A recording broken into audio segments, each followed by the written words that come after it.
O ar da biblioteca cheirava a papel antigo e a maresia distante, como se o Tejo tivesse infiltrado as páginas dos livros para sussurrar segredos esquecidos. Era uma tarde de outono em Lisboa, daquelas em que o sol se demora no céu como um amante relutante, tingindo as paredes de azulejos azuis com um dourado melancólico.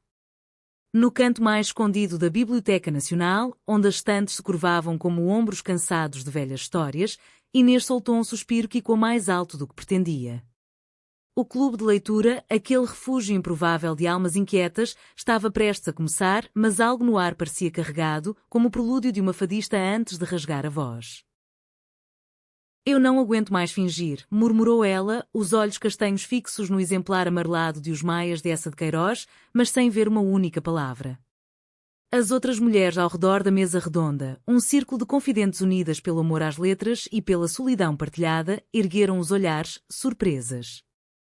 Beatriz, com o seu cabelo solto como as ondas do Atlântico e um sorriso que sempre parecia desafiar o mundo, foi a primeira a reagir. Inês? O que se passa? É o livro? Ou algo mais profundo? Inês ergueu o rosto e naquele instante, o que da vida se cravou no peito de todas. Os seus lábios tremiam, não de frio, mas de uma confissão que havia fermentado como vinho do Douro durante anos. É você, Beatriz. Sempre foi você. Desde o primeiro dia neste clube, quando leste aquele poema de Sofia de Melbrenner e eu senti que as palavras eram para mim. O silêncio caiu como uma cortina de veludo pesado e o coração de Beatriz parou, suspenso entre o choque e uma verdade que ela própria negava há tanto tempo.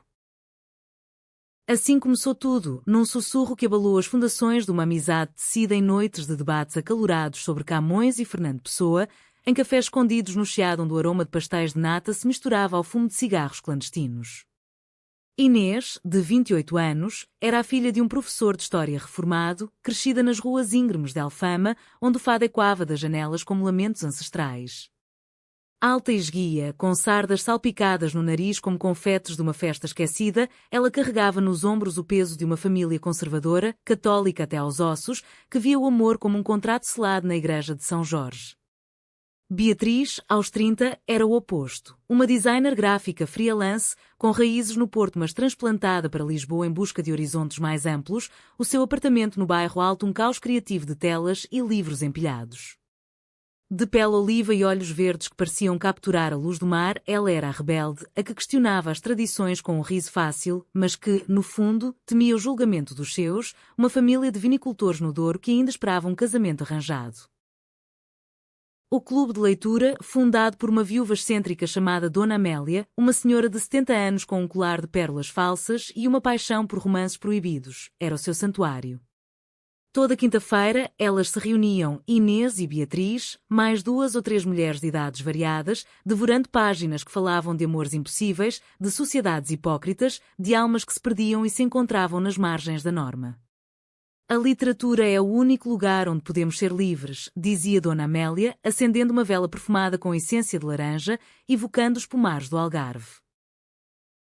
Mas naquela tarde, a liberdade se materializou em carne e osso. Após a confissão de Inês, o grupo ficou em suspenso. Uma das outras, Maria, uma bibliotecária tímida, pigarreou e mudou de assunto para o adultério em Os Maias, mas o estrago estava feito. Beatriz sentiu o rubor subir-lhe às faces, um calor que não era de vergonha, mas de reconhecimento. Inês. Eu? Não sei o que dizer. Mas eu sinto mesmo. Deus me perdoe, sinto mesmo. Elas saíram juntas naquela noite, caminhando pelas calçadas tortas de Lisboa, o ar fresco da noite carregado com o cheiro de castanhas assadas dos vendedores ambulantes. Pararam num mirador sobre o Tejo, onde as luzes da cidade dançavam como estrelas caídas na água. Ali, sob o céu cravejado de constelações que os antigos navegadores portugueses mapeavam, elas se beijaram pela primeira vez. Um toque hesitante, doce como uma dor de figo, salgado como as lágrimas que Inês não conteve. Daí em diante, o que começou como confidentes em debates literários floresceu em algo secreto, um jardim escondido atrás das muralhas de uma sociedade que ainda sussurrava sobre pecados em confissões dominicais. Elas se encontravam em cantinhos discretos, o Jardim Botânico de Lisboa, onde as palmeiras sussurravam segredos ao vento, uma pastelaria no Rossio, fingindo discutir o último capítulo de um livro enquanto os seus pés se entrelaçavam por baixo da mesa, ou no apartamento de Beatriz, onde o som de um fado de Amália Rodrigues preenchia o ar como um bálsamo. Tu és a minha poesia viva, murmurava Inês, traçando os contornos do rosto de Beatriz com os dedos, enquanto o sol poente banhava a sala em tons de âmbar. Beatriz respondia com beijos que eram promessas, e tu, o meu mar infinito, Inês. Mas temos de ser cuidadosas. A minha família. Eles não entenderiam. A família de Beatriz era o epicentro da tradição portuguesa, avós que haviam lutado na Revolução dos Cravos, mas que agora se apegavam a valores imutáveis como as vinhas centenárias do Douro. O pai, um enólogo austero chamado Manuel, sonhava com netos correndo pelos chocalcos e a mãe, Rosa, tecia mantas de lã enquanto rezava o terço pela salvação da filha solteira demais. Inês, por seu lado, lidava com a irmã mais velha, casada e mãe de 3, que havia como a eterna solteirona da família, e o pai, João, um homem de poucas palavras que citava Sá de Miranda para justificar o peso das expectativas. Os meses passaram como páginas viradas num romance de José Saramago, lentos, densos, cheios de camadas. Elas liam juntas à noite, deitadas na cama de Beatriz, os corpos próximos mas castos, o amor delas uma chama que aquecia sem queimar. Discutiam a paixão segundo o GH de Clarice Lispector, importada mas tão próxima da alma lusa, e riam das ironias da vida em Memorial do Convento. Somos como Blimunda e Baltazar, brincava Beatriz, vendo o invisível num mundo de cegos. Inês assentia, o coração inchado de uma felicidade frágil, como o vidro de uma lâmpada de azulejo. Mas os segredos, como as marés do Atlântico, inevitavelmente sobem. Foi numa visita surpresa ao Porto, para o Festival das Vindimas, que o primeiro vislumbre de conflito surgiu. Beatriz levou Inês como amiga do clube de leitura e a família a recebeu com abraços efusivos e vinho tinto encorpado. Na mesa do jantar, sob o lustre de ferro forjado que o bisavô havia trazido de uma viagem ao Brasil, a avó de Beatriz, Dona Eulália, uma matriarca de 85 anos com olhos afiados como navalhas, fixou o olhar em Inês. Tu pareces familiar, menina. De onde vens mesmo? Alfama? Espera. O teu sobrenome é Oliveira? Como o meu falecido cunhado, o irmão da minha irmã mais nova, que se perdeu nas colónias africanas.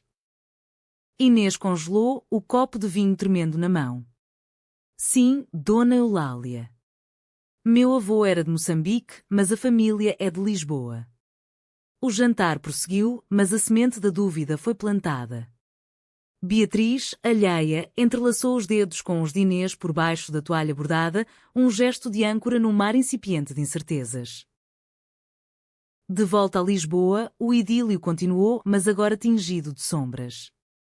Elas visitavam a Feira do Livro na Praça do Comércio, comprando edições raras de autores portugueses esquecidos, e passeavam pelo Castelo de São Jorge, onde o vento carregava ecos de rainhas mouras e cristãs. O amor delas era um fado sem lágrimas, romântico, profundo, enraizado na terra que as via nascer. Inês começou a sonhar com um futuro, talvez uma casa no Alentejo, com oliveiras e um jardim de ervas para chás calmantes. Podemos ser felizes, Beatriz. Aqui, nesta terra de poetas e revolucionários. Beatriz hesitava, o peso da família como uma âncora de chumbo.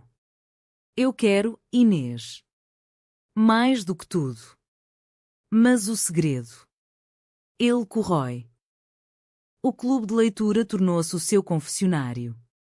Dona Amélia, com a sabedoria de quem sobrevivera a 2 maridos e uma ditadura, notou a mudança. O amor é como o fado, dói para ser belo, disse ela numa sessão sobre terra sonâmbula de Miyakoto, os olhos twinkling com cumplicidade. As outras mulheres, sentindo a eletricidade no ar, partilhavam histórias próprias, amores perdidos em emigrar para a França, desejos sufocados pela igreja. Era um círculo de mulheres portuguesas, fortes como o granito do Gerês, tecendo uma rede de apoio invisível. Contudo, o destino, caprichoso como o clima do Minho, reservava a traição. Não uma infidelidade carnal, mas uma revelação que cortaria como navalha de barbear. Numa carta amarelada, encontrada no sótão da casa de família de Beatriz durante uma limpeza de primavera, ironicamente, enquanto Inês ajudava, fingindo ser apenas uma amiga prestativa, veio à tona o segredo. A avó Eulália, em delírio febril após uma gripe, confidenciou à mãe de Beatriz, a Inês. Ela é sangue nosso. A filha legítima do meu irmão perdido, adotada pelos Oliveiras de Alfama. Eu soube há anos, mas calei para proteger a família. A notícia espalhou-se como fogo em palha seca. Beatriz recebeu o telefonema numa manhã chuvosa de novembro, enquanto Inês dormia ao seu lado, o rosto sereno como uma madona de azulejo. És minha prima, Inês. Prima em segundo grau, mas sangue do mesmo sangue. Como pudemos não ver? As palavras de Rosa, a mãe, eram um misto de escândalo e pena, tingidas pelo fervor católico que via tal laço como abominação. O mundo de Beatriz desabou. Ela acordou Inês com mãos trêmulas, os olhos vermelhos de uma noite sem sono. Lê isto. A carta, escrita em tinta desbotada de 1975, descrevia o romance fugaz do tio-avô de Beatriz com uma mulher de Alfama, resultando numa criança, Inês, entregue aos Oliveiras para evitar o escândalo numa Portugal salazarista ainda lamber as feridas da guerra colonial. Somos família, soluçou Beatriz, o peito apertado como se o fado de Maria João Pires lhe rasgasse a alma. Como podemos amar assim? É contra tudo, Deus, a tradição, o sangue. Inês, pálida como cera de vela, recuou como se tocada por ferro quente. Não pode ser. Eu te amo, Beatriz.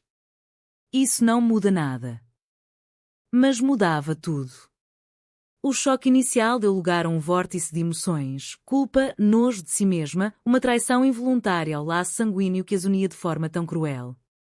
Elas se separaram naquela semana, um adeus sussurrado na porta do apartamento, sob a chuva que lavava as ruas de Lisboa como lágrimas divinas. Eu preciso de tempo, disse Beatriz, fugindo para o porto, para as vinhas que ancoravam à terra. Inês, sozinha, vagueou pelas ruas de Alfama, subindo e descendo as escadas íngremes onde o fado nascia de gargantas roucas. Sentou-se num tasco, pedindo um copo de ginginha, e chorou pela primeira vez em público, o rosto escondido num lenço bordado pela mãe. O clube de leitura, outrora refúgio, tornou-se um lembrete doloroso. Ela faltou às sessões, mergulhando em livros como O Ano da Morte de Ricardo Reis, buscando consolo nas sombras de heterónimos. Dona Amélia escreveu-lhe uma carta. O amor verdadeiro, minha querida, não se mede em graus de parentesco, mas em coragem. Lembra-te de que Portugal renasceu das cinzas da ditadura. Tu também podes. Enquanto isso, no Douro, Beatriz afogava a dor no trabalho, desenhando rótulos para vinhos que contavam histórias de solos áridos e chuvas generosas. A família, sentindo o seu tormento, pressionava. Volta à normalidade, filha. Há um rapaz bom em Vila Real. Mas as noites eram insuportáveis. Ela sonhava com Inês, com o toque das suas mãos, o riso partilhado sobre versos de Florbela Espanca. A avó Eulália, recuperada, chamou ao quarto. Eu errei em calar, Beatriz. O teu tio amava aquela mulher e o amor dele gerou algo belo, ti e ela. O sangue não dita o coração. Eu vi o suficiente da vida para saber. O conflito fervilhava, um caldeirão de tradições portuguesas, o peso da família, a culpa católica, o medo do escândalo social, contra o anseio humano por conexão. Beatriz escreveu cartas que não enviou, cheias de metáforas tiradas de mensagem de pessoa. Tu és o meu quinto império, Inês, o das marés do afeto. Inês, por sua vez, viajou para o Alentejo sozinha, deambulando por campos de sobreiros onde o sol batia impiedoso, refletindo sobre a vastidão da planície como metáfora da sua solidão. O Alto Trau irrompeu numa noite de São João, em Lisboa, quando o ar crepitava com fogueiras e sardinha assada. Beatriz, impulsionada por uma urgência que não podia mais ignorar, apanhou o comboio noturno do Porto. Chegou à cidade das Sete Colinas exausta, o coração martelando como o badal de um sino na sede de Lisboa. Inês, alertada por Dona Amélia, que, astuta como uma romancista de Agostina Bessa Luís, havia interceptado uma mensagem, esperava no mirador onde tudo começara. O Tejo lambia as margens, as luzes dos barcos dançando como fantasmas alegres. Eu não posso viver sem ti, gritou Beatriz, correndo para os braços de Inês, a voz quebrada pelo choro. O segredo. Ele nos separa, mas o amor nos une mais forte. Somos primas, sim, mas o que isso importa num país que já celebrou rainhas que amavam além das coroas? Inês, tremendo, apertou-a contra o peito. Eu temi perder-te para o sangue que nos traiu. Mas o fado ensina que a dor redime. Ali, sob os fogos de artifício que explodiam como confissões tardias, elas se abraçaram, o incidente emocional devastador transformando-se em catarse. Não houve beijos naquela noite, apenas lágrimas misturadas, promessas sussurradas, uma redenção tecida de vulnerabilidade. Os dias seguintes foram de reconstrução lenta, como restaurar um azulejo rachado. Elas confrontaram as famílias, primeira de Beatriz, num jantar tenso no Douro, onde Manuel, o pai, baixou a cabeça e murmurou: o amor é como o vinho, às vezes, precisa de tempo para amadurecer. Rosa chorou, mas abraçou Inês como uma filha perdida. Em Alfama, João, o pai de Inês, revelou que sempre soubera da origem, mas escolher o silêncio por amor. A família não é só sangue, é escolha. O clube de leitura renasceu mais forte, com Dona Amélia a presidir como uma rainha-mãe e as mulheres a partilharem não só livros, mas vidas. Inês e Beatriz, agora amantes assumidas num círculo íntimo, sonhavam com um futuro, talvez uma editora pequena em Lisboa, publicando vozes quer portuguesas, ou uma casa no Algarve, onde o mar lavasse as últimas mágoas. O amor delas, outrora secreto, tornou-se um hino humanista, prova de que, na terra de exploradores e poetas, o coração navega rotas inexploradas. E assim, sob o céu eterno de Portugal, onde o saudosismo se entrelaça com a esperança, elas caminharam de mãos dadas pelo Chiado, o mundo um pouco menos pesado, o amor um pouco mais eterno. Fim? Não, apenas o capítulo onde a redenção começa.